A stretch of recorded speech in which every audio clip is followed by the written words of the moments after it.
एक भयानक जंगल था। उसी के बीचों बीच एक बूढ़ा साधु रामदास एक झोपड़ी में अकेला रहता था। सालों से वही झोपड़ी उसका घर थी। उस रात बहुत तेज तूफानी बारिश हो रही थी। आसमान में बिजली गरज रही थी, जैसे कोई गुस्से में चिल्ला रहा हो। जंगल में हर तरफ अंधेरा और सन्नाटा था। रामदास दरवाजा बंद करके अपनी झोपड़ी में बैठा हुआ था, ताकि बाहर की बारिश और हवा अंदर ना आ सके। अचानक ठक ठक झोपड़ी के दरवाजे पर किसी ने दस्तक दी। साधु चौंका। इतने डरावने जंगल में इतनी रात गए कौन हो सकता है? हिम्मत करके दरवाजा खोला। सामने एक नवयुवती कन्या खड़ी थी। बारिश में उसके कपड़े पूरी तरह भीग चुके थे। हर लकीर, हर शेप साफ नजर आ रही थी। वो खूबसूरत थी और डरी हुई भी। साधु ने पूछा, ए कन्या, तू कौन है? इतनी रात इस जंगल में तू यहाँ क्या कर रही है? लड़की कांपते हुए बोली, बाबा जी, मैं पास वाले कांवराज नगर की रहने वाली हूँ। मेरा नाम अनीता है। मैं बहुत डरी हुई हूँ।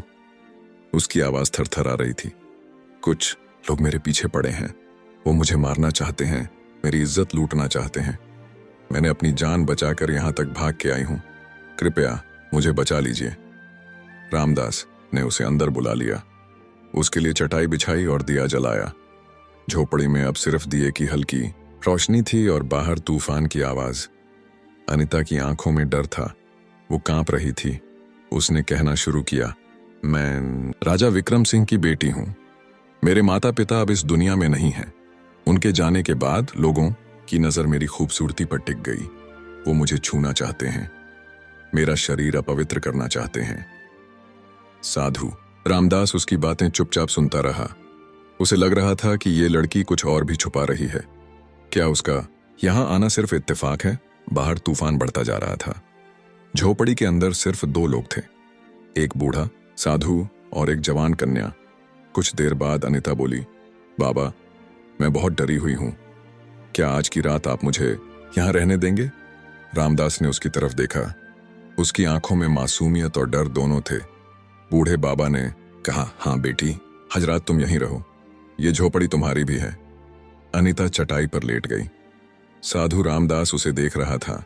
वो खुद को रोक रहा था, मगर उसके मन में कुछ चल रहा था, कुछ अजीब, कोई हलचल, कोई बेचैनी। सालों से सोए हुए जज्बात आज रात अचानक जाग उठे थे। रामदास के दिल में एक अजीब सी हलचल मची हुई थी। जवानी का जोश और प्यार की एक अनजानी दुनिया, सब कुछ उसकी आंखों के सामने घूमने लगा।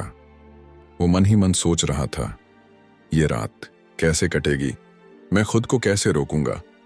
उसने आंखें बंद करके सोने की कोशिश की, पर नींद आंखों से कोसों दूर थी। अनीता की भीगी हुई छवि बार बार उसकी आंखों में तैर रही थी। दिल की धड़कन तेज होती जा रही थी। इसी बेचैनी में सिसकियों की आवाज आई। रामदास चौंक गया।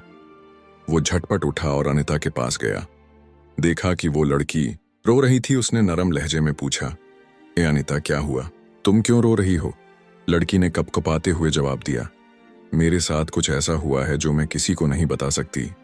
रामदास की आंखों में हैरानी थी। ऐसी क्या बात है जो मुझसे भी नहीं कह सकती?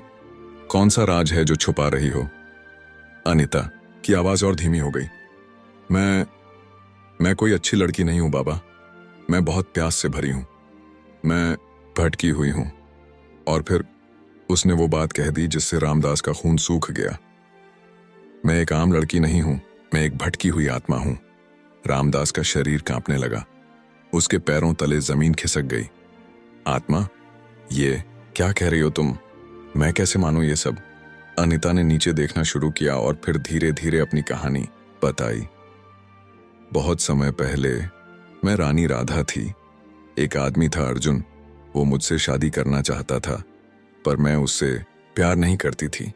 उसने मुझे पाने के लिए काला जादू किया। मैं उसके जाल में फंस गई और वो जबरदस्ती मुझसे शादी कर बैठा, लेकिन मैं कभी उसकी नहीं हुई। उसने जब पहली रात मेरी इज्जत छीननी चाही, मैंने उसे रोक दिया। वो गुस्से में पागल हो गया और एक रात उसने मुझे मार डाला। मरते वक्त उसने कहा, तेरी आत्मा तब तक मुक्त नहीं होगी जब तक तू किसी पवित्र इंसान या साधु के साथ हम बिस्तर ना हो जाए। और बाबा, मैं तभी से जंगल में भटक रही हूं। ये सुनते ही रामदास का दिल और तेज धड़कने लगा। अनिता ने उसका हाथ पकड़ा। मैं झूठ नहीं बोल रही बाबा। अगर तुम आज रात मेरे साथ नहीं सोए तो मैं हमेशा के लिए इस जंगल में भटकती रहूंगी। उसके नरम हाथ रामदास के शरीर को छूने लगे। साधु का मन और तन दोनों हिलने लगे।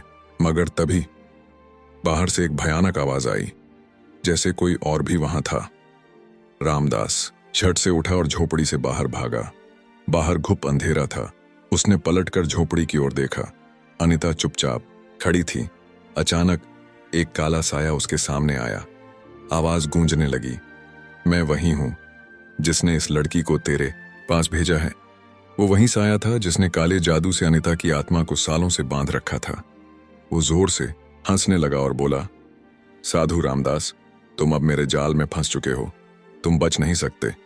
रामदास ने गहरी सांस ली और शांति से जवाब दिया, तेरा काला जादू मुझ पर असर नहीं करेगा।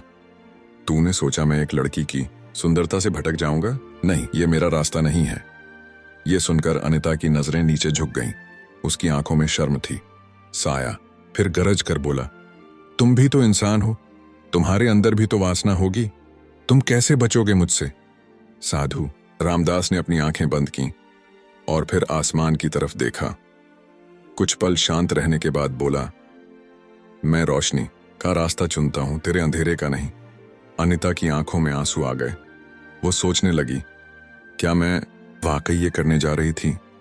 क्या मैं किसी भले इंसान को अपने जाल में फंसा रही थी? रामदास ने नरमी से कहा, अनिता, तुम अपने अंदर झांको। क्या तुम यही बनना चाहती हो? मैंने कभी किसी स्त्री की ओर बुरी नजर से नहीं देखा। फिर तुम क्यों मेरी इज्जत छीनना चाहती थी?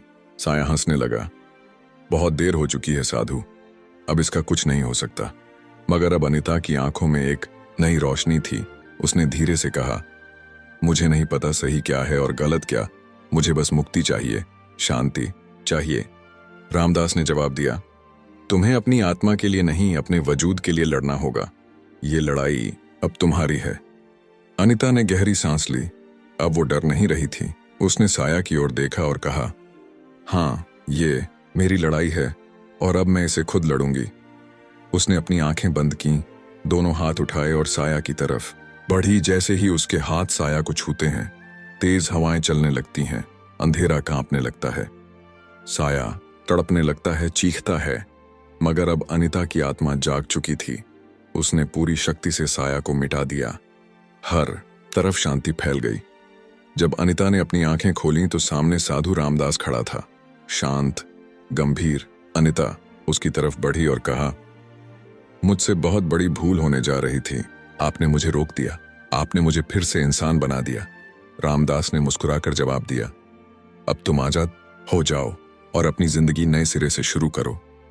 अनिता ने सिर झुकाया, आंखों में आंसू ली और हमेशा के लिए उस जंगल से निकल गई।